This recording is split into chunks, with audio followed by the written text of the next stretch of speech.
अध्याय 3। ब्रह्मा जी ने कहा, हे पुत्र, अब भस्म के महामत्य का वर्णन सुनो। भस्म दो तरह की होती है, महाभस्म और स्वल्प भस्म। महाभस्म शिवजी का मुख्य स्वरूप है और स्वल्प भस्म की अनेक शाखाएं हैं। उनमें श्रौत, स्मार्त और लौकिक तीन बहुत प्रसिद्ध हैं। जो भस्म वेद की रीति से धारण की जाती है उसे श्रौत कहा जाता है। जो भस्म स्मृति अथवा पुराणों की रीति से धारण की जाती है उसे स्मार्त कहा जाता है। और जो भस्म सांसारी अग्नि से पैदा होती है और धारण की जाती है उसे लौकिक कहा जाता है। पहले और दूसरे तरह की भस्म केवल ब्राह्मणों को ही धारण करनी चाहिए। तीसरे तरह की भस्म को सारे वर्णों को अपने शरीर पर लगाना चाहिए।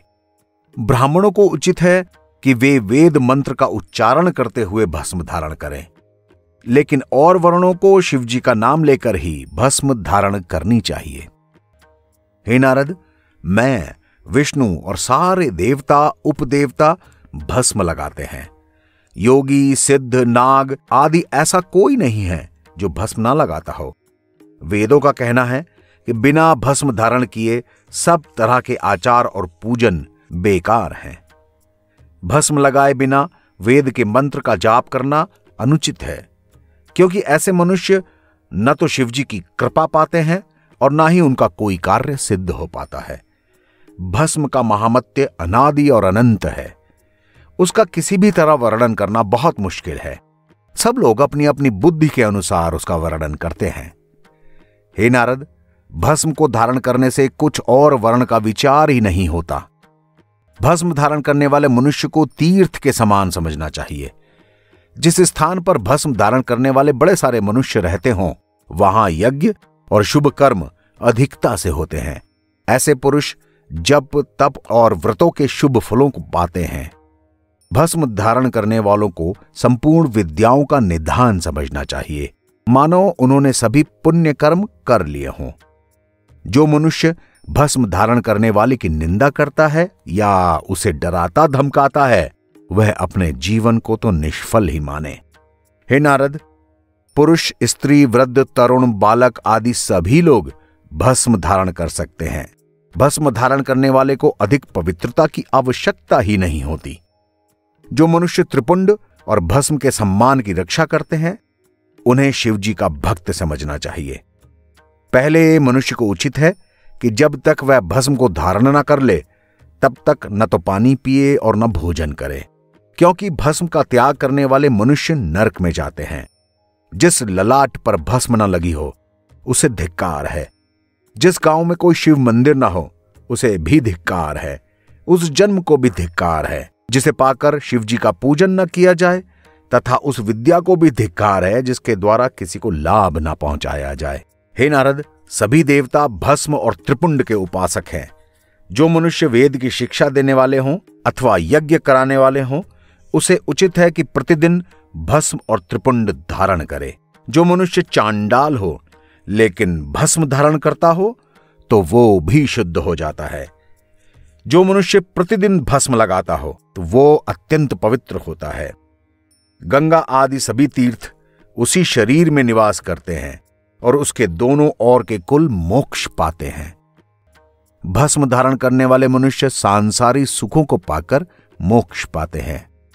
सबसे पहले वह सब लोकों में भ्रमण करके मेरे लोक में आता है और 1000 वर्ष तक मेरे ब्रह्मलोक में निवास करने के बाद वो विष्णु लोक को जाता है।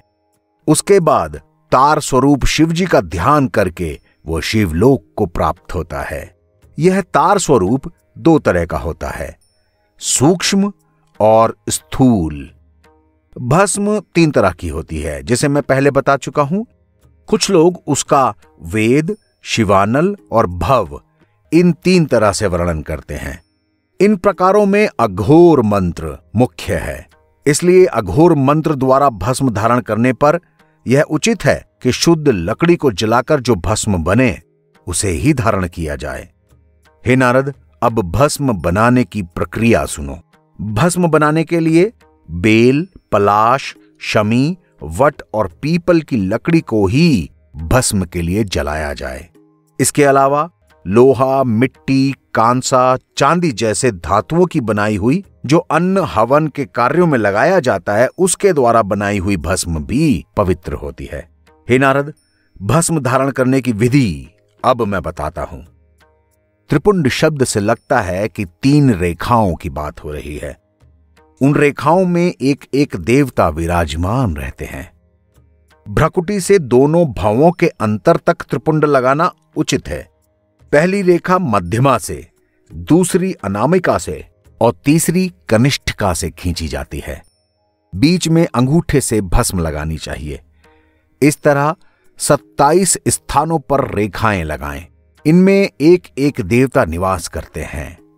प्रणवाक्ष, शुचि, आत्म, लोक, श्रुतिगण, शुक्ति, सवन और दैवोक, इतने तरह के सारे देवता हैं। किसी भी मनुष्य को उचित है कि हरेक रेखा को जिससे जो देवता संबंधित हो दंडवत करते हुए त्रिपुंड को लगाएं। ऐसा करने से मुक्ति मिलती है। हे नारद, सर, ललाट, कर्ण, नेत्र, नासिका, मुख, कंठ, भुजा, उदर, हाथ, छाती, पंजर, नाभि, मुष्क, त्रिबली, दोनों जांघों के मध्य का भाग और चरण, यह सब 32 स्थान हैं। 8 वसु, 7 दिग्घेश, 8 दिक्पाल और 8 इंद्र के नाम लेकर इन स्थानों पर त्रिपुंड लगाइए। सिर, ललाट, कंठ, अंश, भुजा, उदर, हाथ, नाभि, पंजर और पीठ, ये 16 स्थान हैं। इनके देवताओं के नाम इस तरह हैं: शिव भक्त, नाद, ईशान, वेद सूत्र, नवदक्ष अर्थात इंद्र। इनके नाम लेकर उपर्युक्त स्थानों पर त्रिपुंड लगाएं। इसके अलावा ब्रह्मरंध्र, सिर, भुजा, ललाट, कंठ, स्तन, नाभि, त्रिबली, हाथ, पीठ और उदर, ये 16 स्थान हैं। इनमें परम शिव, शिव, ब्रह्मा, विष्णु, अग्नि, गुरु, रुद्र, सूर्य, द्विजेश, वाम, मरुत, वसु, हर और हरदेव को दंडवत करके त्रिपुंड लगाना चाहिए। सर, ललाट, दोनों कान, दोनों कंधे, हृदय और नाभि, ये 8 हैं। इनमें ब्रह्मा और सप्त ऋषियों को दंडवत करके त्रिपुंड लगाना चाहिए। इसके अतिरिक्त सर, भुजा, नाभि और हृदय, ये 5 स्थान हैं। इनके 5 देवताओं को दंडवत करके त्रिपुंड लगाना चाहिए।